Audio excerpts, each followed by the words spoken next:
제23장.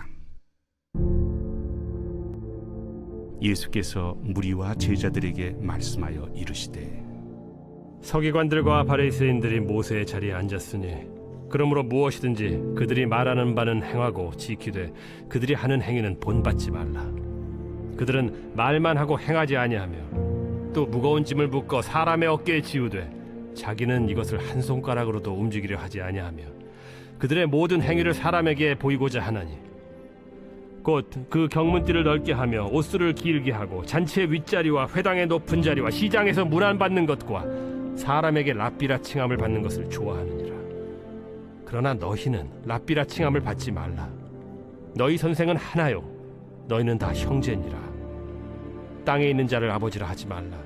너희 아버지는 한 분이시니 곧 하늘에 계신 이시니라. 또한 지도자라 칭함을 받지 말라. 너희의 지도자는 한 분이시니 곧 그리스도시니라. 너희 중에 큰 자는 너희를 섬기는 자가 되어야 하리라. 누구든지 자기를 높이는 자는 낮아지고 누구든지 자기를 낮추는 자는 높아지리라. 네, 사랑하는 큰숙 가족 여러분, 좋은 아침입니다. 3월 17일 매일 말씀을 나누도록 하겠습니다. 이번 한 주 동안은 마태복음 22장 말씀을 묵상했습니다. 네, 어떠한 내용이었습니까? 예수님을 상대로 바리새인들과 사두개인들이 논쟁을 벌였죠. 오늘부터 나누게 될 23장에서는 서기관들과 바리새인들에 대한 예수님의 질책이 쏟아집니다. 오늘 본문에서는 언급되고 있지는 않지만 내일 본문부터는 계속해서 화 있을 진저라는 문구가 연속해서 등장하게 됩니다. 오늘 함께 나눌 말씀은 1절부터 12절까지입니다. 이것은 무리와 제자들을 향해 예수님께서 하신 말씀으로써 서기관과 바리새인들을 조심하라 라는 내용입니다. 본문은 크게 두 부분으로 나눠집니다. 1절부터 7절까지는 서기관과 바리새인들에 대한 비판이고, 또 8절부터 12절까지는 무리들과 제자들에게 주신 예수님의 교훈입니다. 말씀을 보면서 함께 살펴보도록 하겠습니다. 먼저 1절부터 2절입니다. 이에 예수께서 무리와 제자들에게 말씀하여 이르시되, 서기관들과 바리새인들이 모세의 자리에 앉았으니. 예수님께서 무리와 제자들에게 말씀하십니다. 네, 뭐라고 하셨습니까? 네, 서기관과 바리새인들이 모세의 자리에 앉았다라고 말씀하셨습니다. 모세의 자리는 무엇이고 또 서기관과 바리새인들이 거기에 앉았다는 것은 어떠한 의미일까요? 먼저 모세가 누구입니까? 모세. 네, 모세는 이스라엘 백성을 애굽에서 이끌어낸 지도자입니다.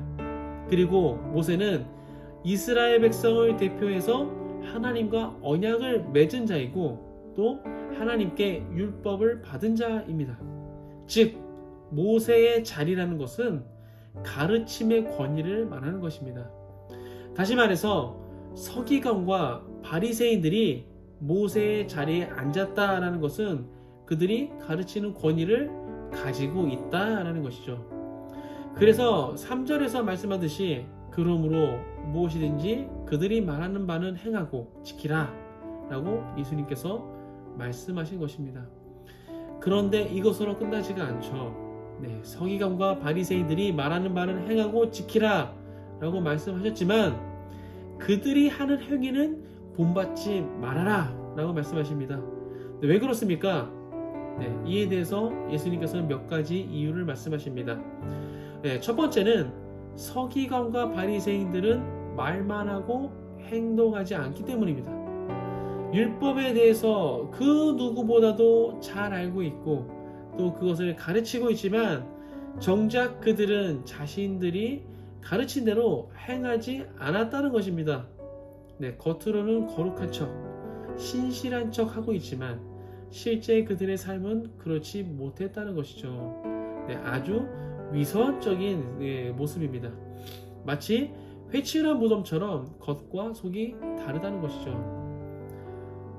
두 번째, 예수님께서 서기관과 바리새인들의 행위를 본받지 말라고 말씀하신 두 번째 이유는 그들은 무거운 짐을 사람의 어깨에 지우되 자신들은 이것을 한 손가락으로도 움직이려 하지 않았기 때문입니다. 네, 여기서 무거운 짐, 이것은 율법을 의미합니다. 네, 당시 유대인들은 가르침 또는 율법을 주로 멍에에 비유를 했습니다. 그러니까 서기관과 바리새인들은 소에게 무거운 멍에를 지우듯이 사람들에게 무거운 율법을 지우기만 했다는 것입니다. 그리고 자신들은 이것을 한 손가락으로도 움직이려 하지 않았다는 것이죠. 네, 이 모습은 예수님과 명백하게 대조되는 모습입니다. 네, 마태복음 11장 29절 30절에 이런 말씀이 있습니다.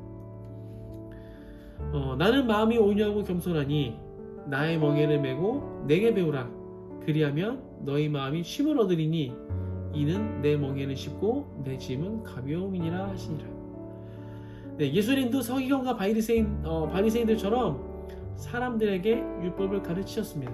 네, 멍에를 지게 하신 것이죠. 하지만 예수님의 멍에는 서기관과 바리새인들의 멍에처럼 무겁지 않았습니다. 쉽고 가벼운 멍에였죠. 왜 그렇습니까? 예수님께서 쉬운 율법만 이렇게 골라서 가르쳤기 때문일까요? 네, 그렇지 않죠. 예수님도 서기관도 바리새인도 모두 동일한 율법을 가르쳤습니다. 그렇다면 어떠한 이유로 예수님의 멍에는 쉽고 가벼운데 서기관과 바리새인들의 멍에는 무겁기만 한 걸까요? 네, 그것은 가르치는 자의 태도에 있는 것입니다. 서기관과 바리새인들은 사람들에게 멍에를 지우기만 하고 자신들은 한 손가락으로도 움직이려 하지 않았습니다. 하지만 예수님은 사람들에게 그 지운 멍에를 함께 지고 가셨다는 것입니다. 네, 너무 대조되는 모습이죠. 네, 세 번째 이유는 서기관과 바리새인들은 그들의 모든 행위를 사람들에게 보이고자 하여서 경문띠를 넓게 하고 옷수를 길게 했기 때문입니다. 네, 여기서 경문이란 성경 말씀이 쓰여진 작은 두루마리를 담고 있는 작은 상자입니다. 유대인들은 기도할 때 이것을 머리와 왼팔에 묶었습니다. 그리고 옷술은 남자들의 겉옷 네 기퉁이에 달았던 술을 말합니다.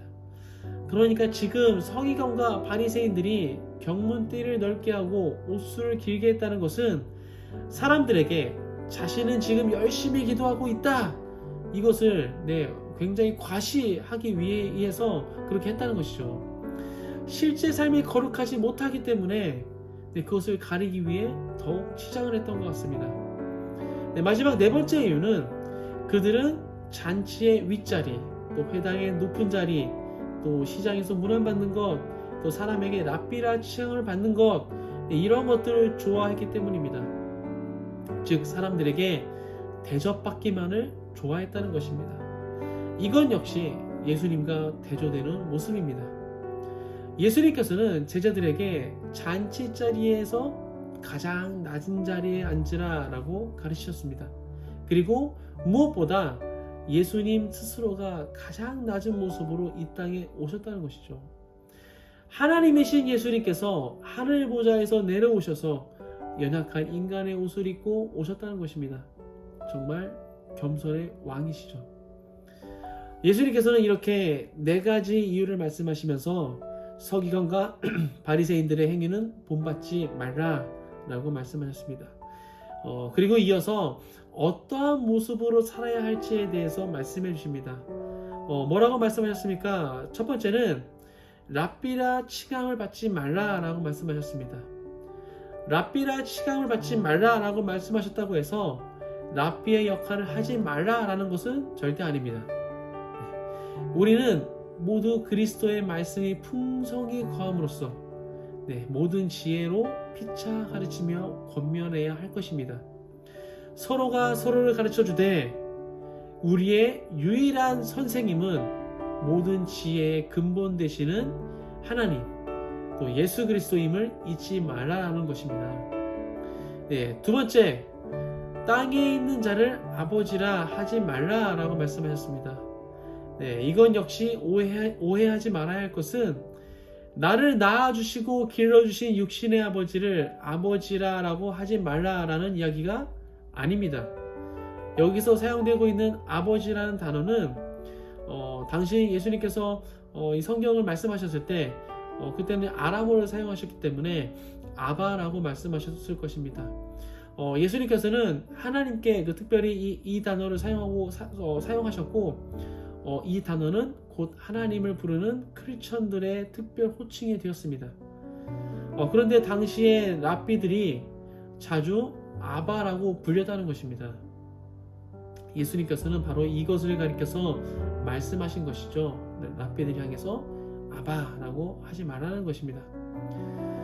마지막으로 세 번째는 지도자라 칭함을 받지 말라라고 말씀하셨습니다. 여기서 지도자는 안내자를 의미합니다. 우리를 푸른 초정과 실만한 물가로 인도하시는 분은 길과 진리와 생명 되시는 예수 그리스도밖에 없는 줄 믿습니다. 아멘. 오늘 말씀을 묵상하면서 이러한 생각을 해보게 됩니다. 신앙의 연수가 늘어가면서 혹시 내 안에 나도 모르게 서기관과 바리새인과 같은 모습이 자라고 있는 것은 아닐까? 신앙을 공부하고 또 전도사가 되고 목사가 되면서 예수님을 처음 만났을 때의 그 순수한 믿음과 또 주님을 향한 그 갈급함과 간절함이 사라지고 있는 것은 아닐까? 성경을 좀 공부했다고 해서 사람들을 율법으로 판단하고 정죄하고 있는 것은 아닐까? 모든 율법을 완성하신 예수님도 사람들을 율법이 아닌 사랑으로 대하셨는데 내까짓 게 뭐라고? 이런 생각을 해보게 됐습니다. 정말 그 누구라도 한순간에 넘어질 수 있는 문제인 것 같습니다. 특별히 신앙의 연수가 차신 분들, 또 교회에서 직분을 맡고 계신 분들은 더욱 깨어서 주의해야 할 것입니다. 그렇다면 이러한 실수를 하지 않기 위해서 어떻게 해야 할까요? 이것에 대해서 예수님께서는 이렇게 말씀하십니다. 오늘 본문 11절 12절입니다. 함께 보겠습니다. 너희 중에 큰 자는 너희를 섬기는 자가 되어야 하리라. 누구든지 자기를 높이는 자는 낮아지고 누구든지 자기를 낮추는 자는 높아지리라. 예수님께서 지금 무엇을 말씀하고 계신 것입니까? 바로 겸손입니다.